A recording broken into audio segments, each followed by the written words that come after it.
दोस्तों आज बात करेंगे photography skills versus best camera. और इस टॉपिक के ऊपर वीडियो जो है मैं बहुत टाइम से बनाने की सोच रहा था, क्योंकि आप लोगों के जब कमेंट्स आते हैं या आपके मैसेजेस मैं पढ़ता हूं, या आप मुझे व्हाट्सएप पे या आप कम्युनिटी में या फिर आप वीडियो के कमेंट्स के अंदर जब आप मैसेजेस करते हैं, तो वो सारी चीज़ें, वो सारी इन्फॉर्मेशन, वो सारे आपका जो संदेश है वो सब गैदर करके ही मैंने इस वीडियो को बनाया है। तो इस वीडियो को आप एंड तक जरूर देखिएगा और एंड में आप बिल्कुल मेरी बात से जो है उम्मीद करता हूं आप सहमत होंगे। So welcome back to my channel friends, this is Manish Saxena. आइए शुरुआत करते हैं।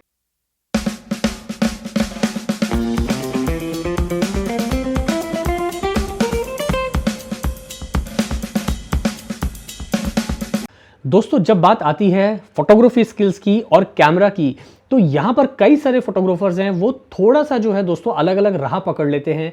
और इन दो चीज़ों को लेके, यानी कि कई लोगों का मानना है कि अगर हमारे पास में कैमरा बहुत अच्छा होगा, यानी कि फुली इक्विप्ड कैमरा रहेगा, तो शायद हमारी फोटोग्राफी बेटर होगी। और कई लोगों का मानना है कि अगर हमारी फोटोग्राफी स्किल्स, हमारे अंदर पैशन है और हमें सीखने की चाहत है, तो अगर हमारे पास में कैमरा ठीक ठाक भी है तो भी हम अच्छे पिक्चर्स निकाल सकते हैं। तो ये जो दो विचारों का कॉन्फ्लिक्ट है, इसके ऊपर मैं आज थोड़ा सा बात करना चाहूँगा, ताकि जब एंड में हम एक कंक्लूजन निकालेंगे तो आपको बहुत ही सरलता से कई सारी चीज़ें जो है समझ में आ जाएंगी दोस्तों। तो पहले मैं बात करूँगा दोस्तों की फोटोग्राफी स्किल्स। अब दोस्तों एक बात को ध्यान रखिए कि कोई भी काम हो, कोई भी, फोटोग्राफी की बात नहीं कर रहा हूं, इन जनरल अगर हम किसी भी काम में अगर हमको सक्सेसफुल होना है, तो वहां पर दोस्तों हमें स्किल्स की बहुत ज़रूरत पड़ती है, चाहे आप किसी भी फील्ड में हो।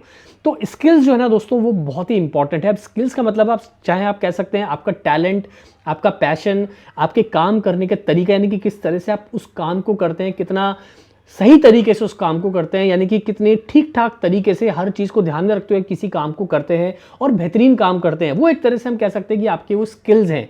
जैसे कि आप देखते हैं कि आप कई बार आपने देखा होगा, हम सड़क पे जाते तो तमाशा दिखाते हैं, आप देखा होगा कि ऐसे दो डंडे पकड़ के ऐसे दो बम्बू से है लटके हुए हैं और बीच में एक रस्सी लगी होती है, उसके ऊपर एक लड़की जो है ऐसे चलती है, ठीक है। तो वो क्या है, वो उसके स्किल्स हैं, यानी कि वो दो बम्बू के ऊपर लड़की, उसके ऊपर एक रोप है, उस रोप पे लड़की चल रही है और पूरा बैलेंस बना के चल रही है।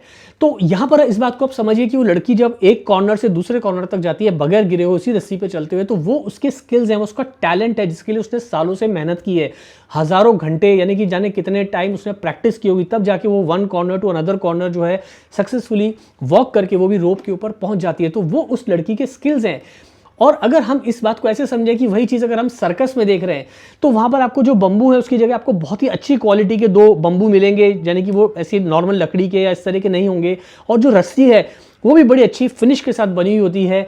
और वो जो लड़की ऊपर चल रही होती है, उसने भी अच्छे से किट पहनी होती है, बाकायदा उसके हाथ में एक रिंग भी होती है, उसको पकड़ के वो चल रही होती है।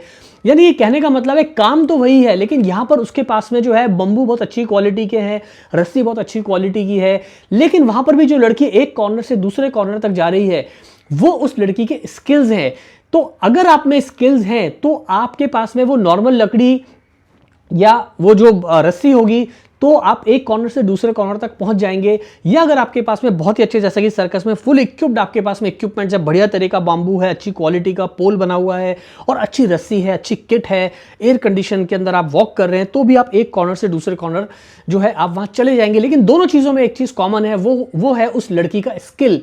तो अगर आप में स्किल है तो आप दोनों ही परिस्थितियों के अंदर जो है अच्छे से खेल जाएंगे, यानी कि आप आपका जो गोल है आप उसको अचीव कर लेंगे। लेकिन अगर आप में स्किल्स ही नहीं है दोस्तों, तो फिर बात ऐसी होती है कि हमारे पास में अगर बिगनर लेवल का कैमरा हो या हमारे पास में कैमरा हो एक बहुत ही हायर एंड, तो क्या हम अच्छे पिक्चर्स निकाल पाएंगे दोस्तों? तो मैं इस बात को आज थोड़ा गंभीरता से कहना चाह रहा हूं दोस्तों कि हमारे जो स्किल्स है ना, वो सबसे इंपॉर्टेंट है फोटोग्राफी में। तो फोटोग्राफी के अंदर आप इस बात को समझिए कि सबसे पहले हमको ध्यान कहाँ देना है, हमारे फोटोग्राफी स्किल्स पर। अब ये जो स्किल्स है ना दोस्तों, ये डेवलप कैसे होंगे, इस बात पे हमें ज़्यादा चिंता करनी चाहिए, बल्कि कि बेस्ट कैमरा कौन सा है और कहाँ से हम अपने पैसों का जुगाड़ करें और कैसे ना कैसे करके हम बढ़िया कैमरा और बढ़िया लेंसेज और बढ़िया लाइट्स खरीद लें। देखिए, बढ़िया कैमरा, बढ़िया लाइट्स, बढ़िया लेंस खरीदना कोई बुरी बात नहीं है और हमें खरीदना एक ना एक दिन तो खरीदना ही है।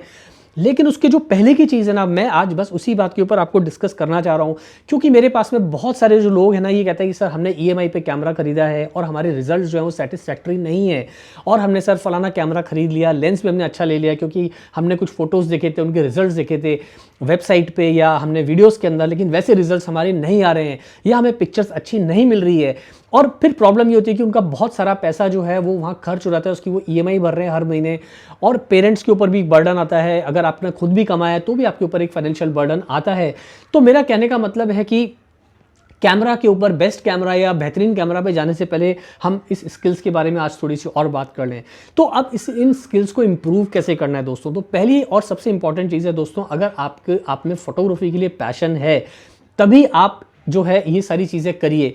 अगर आप एक शॉर्टकट मनी कमाने के चक्कर में आ रहे हैं कि यार मैं फोटोग्राफी में घुस जाऊं इस लाइन में और पैसा कमा लूँगा जल्दी से, और मैं जो है ऐसे ये करके, फलाना करके, ढिमका करके, जुगाड़ करके मैं अपनी चीज़ें बैठा लूँगा, तो शायद आप एक गलत प्रोफेशन में जा रहे हैं दोस्तों।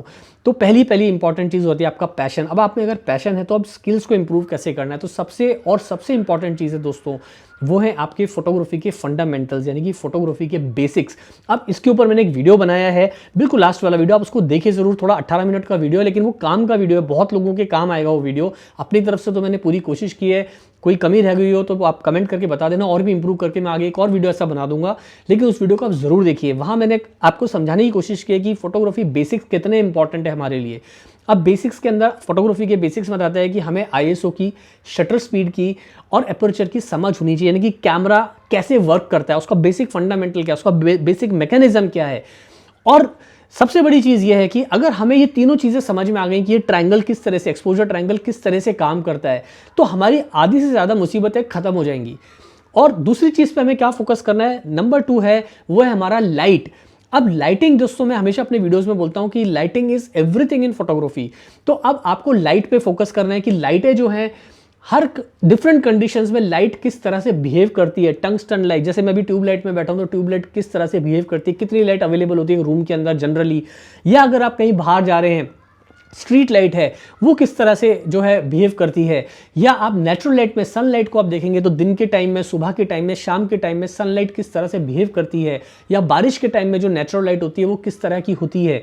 तो आपको लाइट को स्टडी करना बहुत ज़रूरी है दोस्तों। इससे होगा ये कि जब आप लाइट को स्टडी करेंगे तो आपको ये समझ में आएगा कि लाइट किस तरह से जो है, उसका पैटर्न कैसे चेंज होता है, उसका कलर टेम्परेचर है वो किस किस तरह से होता है अलग अलग कंडीशंस के अंदर, चाहे वो कैंडल लाइट हो, या वो टंगस्टन लाइट हो, या वो जो है हमारी नेचुरल लाइट हो, या हमारा जो है गोल्डन आवर वाली लाइट हो, या फिर जो है हमारे फ्लैशेज हो जो हम यूज़ करते हैं, या स्टूडियो स्ट्रोब की लाइट हो। अब स्टूडियो स्ट्रोब की लाइट और फ्लैशेज बेसिकली काम क्या करते हैं, वो एक तरह का अननेचुरल स्ट्रोब, यानी कि नेचुरल लाइट है जिसको हम एक स्ट्रोब के थ्रू, यानी कि जब हम स्टूडियो के अंदर कोई स्टूडियो स्ट्रोब यूज करते हैं तो वहां बेसिकली क्या कर रहे हैं, वहां पर हम सन को ही क्रिएट करने की कोशिश कर रहे हैं, यानी कि सनलाइट क्रिएट करने की कोशिश कर रहे हैं आर्टिफिशियली, बट वो है तो लाइट। अब उस लाइट के क्या पैरामीटर्स हैं, उसका कलर टेम्परेचर क्या है, उसकी स्टेबिलिटी क्या है, और कैसे वो लाइट फायर करती है। लाइट शिपिंग टूल्स निकालने के बाद, लगाने के बाद अलग अलग, चाहे वो आपका स्नूट हो, ब्यूटी डिश हो, या आपका जो है पैराबोलिक सॉफ्ट बॉक्स हो, ऑक्टा हो, अलग अलग तरह के जो है आपने जो उसमें लाइट शिपिंग टूल्स लगाए हैं, जब उनको लगाते हैं तो लाइट का पैटर्न कैसे चेंज होता है, लाइट किस तरह से थ्रो होती है सब्जेक्ट पे, तो इसकी स्टडी करना बहुत ज़रूरी है। तो ये आपकी, जब आप इन चीज़ों में महारत हासिल करेंगे तो आपका कॉन्फिडेंस लेवल बढ़ जाएगा। पहली चीज फोटोग्राफी के बेसिक्स, यानी कि exposure triangle, shutter speed, aperture and ISO कैसे बिहेव करता है, किस तरह से काम करता है फोटोग्राफी में। दूसरी चीज लाइट की स्टडी। तीसरी जो सबसे इंपॉर्टेंट चीज है दोस्तों जो आपके फोटोग्राफी स्किल्स को बढ़ाएगी, वो है लोगों को ऑब्जर्व करना। अगर आपको एक पोर्ट्रेट फोटोग्राफर बनना है तो आप लोगों को ऑब्जर्व कीजिए, लोगों की बॉडी लैंग्वेज को देखिए, लोगों के बात करने के तरीके। हर आदमी यूनिक है, हर आदमी जो है बिल्कुल अलग है, हर आदमी का एक अपना ही ऑरा होता है, अपनी ही एक स्टाइल होता है। आप उसको एज अ फोटोग्राफर आर्टिस्टिक वे में कैप्चर करने की कोशिश कीजिए कि वो कैसे बिहेव करता है, या उसमें मैं कैसे कपड़े डालूंगा तो अच्छा लगेगा, किस तरह के पोज में वो अच्छा लग सकता है, किस तरह से मैं उसके हैंड्स को यूज़ करूं, या उसकी सिटिंग पोजीशन को, या खड़े होने के तरीके को, और उसके साथ में कैसे बैकग्राउंड्स, उसके साथ में आर्टिफिशियली अगर मैं कोई वहाँ पर लोकेशन के ऊपर जाके कुछ बैकग्राउंड्स क्रिएट कर रहा हूँ, या मैं उसको कुछ मेकअप लगा रहा हूँ, या उसका हेयर स्टाइलिंग में कर रहा हूँ, तो वो आदमी कैसा लगेगा।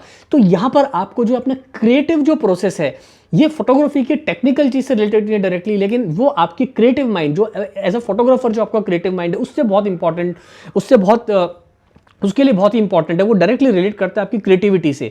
तो आप उसको इमेजिन कीजिए। तो ये खास तौर से 3 चीजें बहुत ही इंपॉर्टेंट है, फंडामेंटल्स, लाइट बिहेवियर एंड आपका सब्जेक्ट। जिस सब्जेक्ट को भी आप शूट कर रहे हैं उसको नोट करना, उसको ऑब्जर्व करना, और फिर वो सारी ऑब्जर्वेशन को लेके आपने अपने दिमाग में शॉट्स सोचे हुए हैं उन शॉट्स को अचीव करना।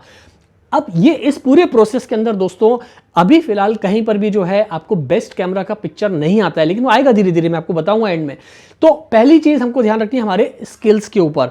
अब ये स्किल्स तभी आपके इंप्रूव होंगे दोस्तों जब आप बहुत अच्छे से मेहनत करेंगे, बहुत अच्छे से आप दिन रात फोटोग्राफी के बारे में सोचेंगे और हर शॉट को ईमानदारी से देखेंगे, एक खुद अपने क्रिटिक बनके। जब आप पिक्चर लेते हैं कैमरा से, उसको आप स्क्रीन पे बड़ा करके देखिए, सॉफ्टवेयर पे ट्रांसफर करके, और फिर देखिए कि आपने कहाँ गलती कर दी है, कहाँ आपका एक्सपोजर ट्रायंगल गलत हो गया, कहाँ आपकी लाइटिंग का जो पैटर्न है आपने लाइट को कैप्चर करने में भूल कर दी, और अगर इस तरह की लाइट की जगह आप दूसरी तरह से लाइट यूज़ करते हो तो क्या वो पिक्चर ज़्यादा बेटर होती।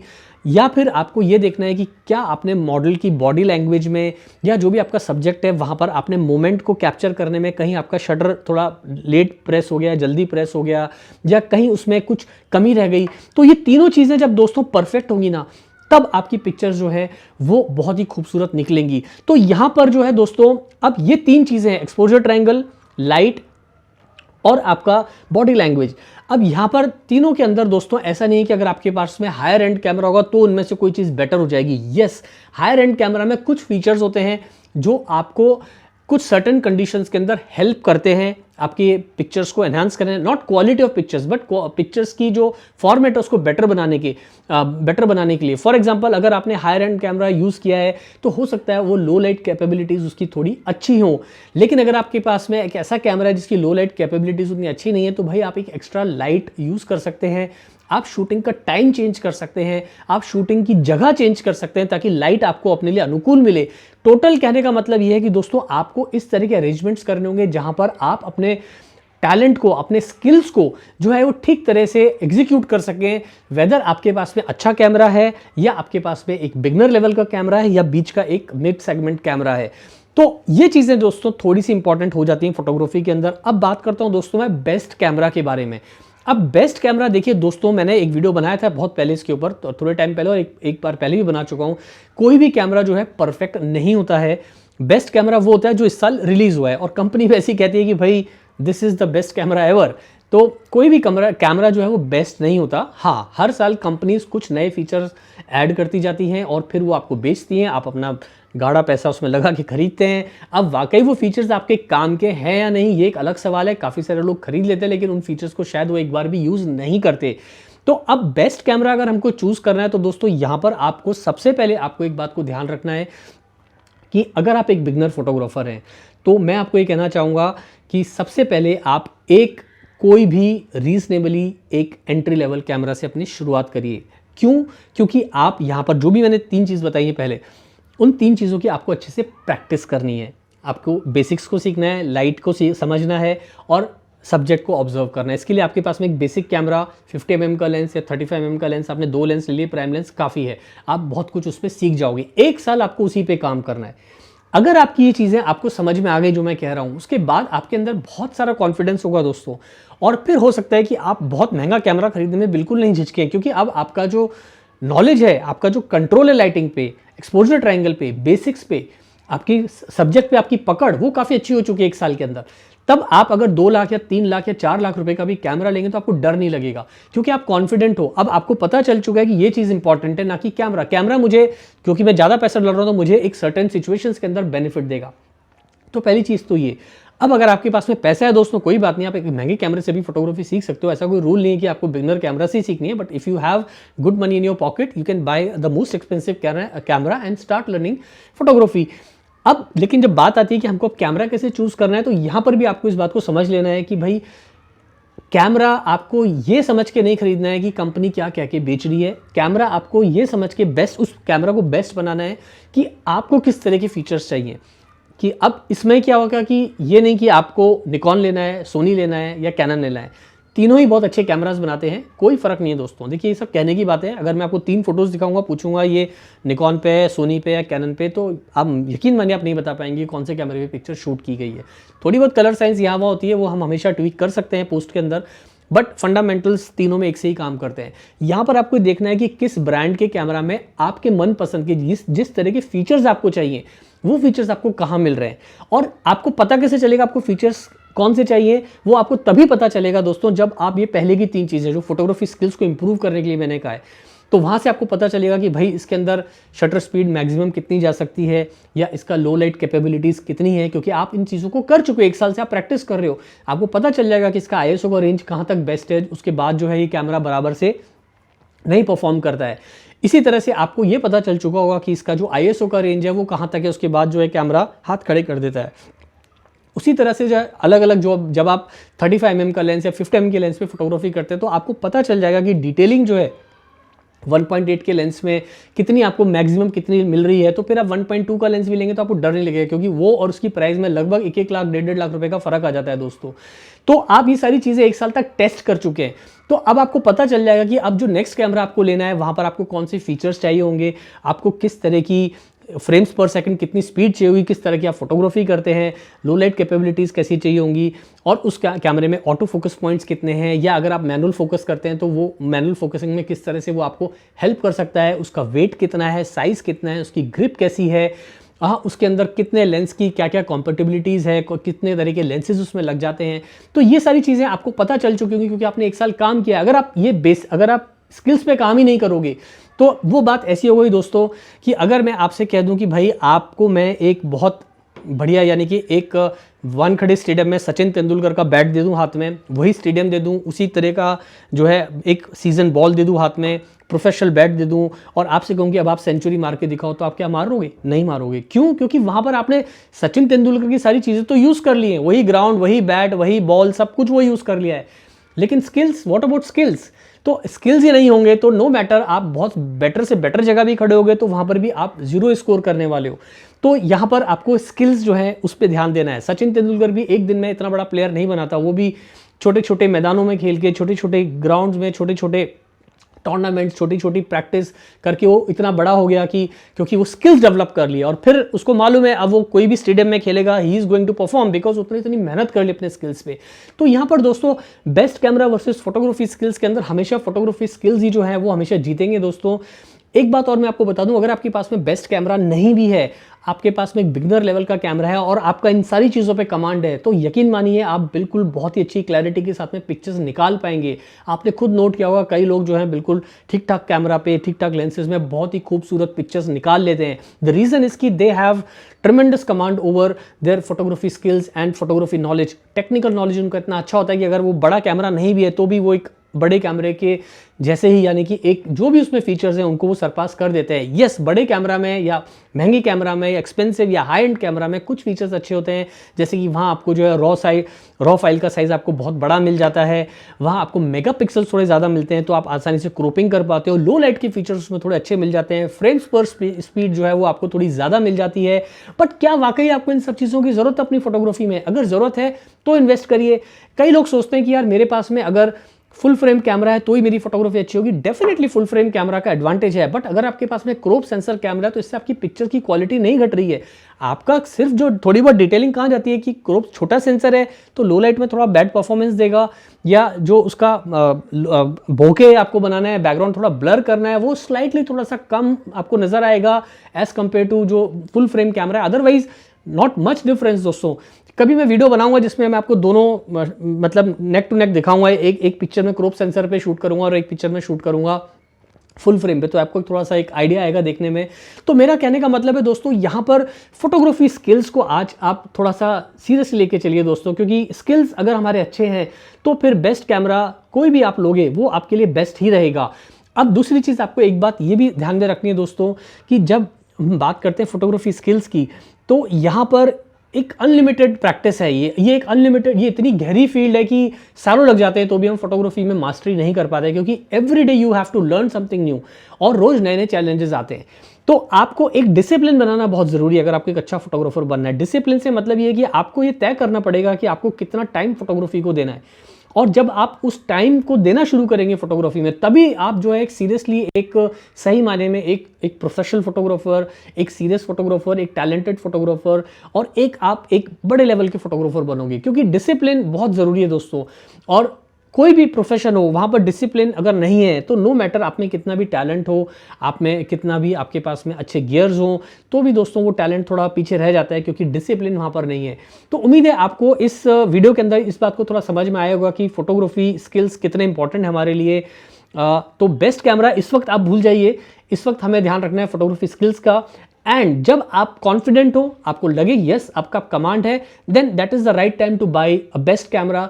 और फिर वो बेस्ट कैमरा दोस्तों, आप वहां पर आप बिल्कुल पैसे के बारे में मत सोचिए, वहां आप ये सोचिए कि वो फीचर्स जो आपको चाहिए वो उस कैमरा में मिल रहे हैं कि नहीं मिल रहे हैं। अगर उस कैमरा में मिल रहे हैं तो वही कैमरा जो है वो आपके लिए बेस्ट है दोस्तों। उम्मीद है आज के वीडियो से आपको थोड़ा सा सीखने को मिला होगा। मुझे बहुत टाइम से वीडियो बनाना था, मैं इस बात को कहना चाह रहा था आपसे, लेकिन आज मैं कह पाया फाइनली। अगर ये वीडियो अच्छा लगा दोस्तों तो जल्दी से कर दो लाइक, और चैनल सब्सक्राइब नहीं किया दोस्तों तो चैनल को कर दो जल्दी से सब्सक्राइब, क्योंकि जब आप चैनल सब्सक्राइब करते हो तो दिल को लगता है बहुत ही अच्छा। जल्दी मिलते हैं फिर नए वीडियो के साथ। Thanks for watching.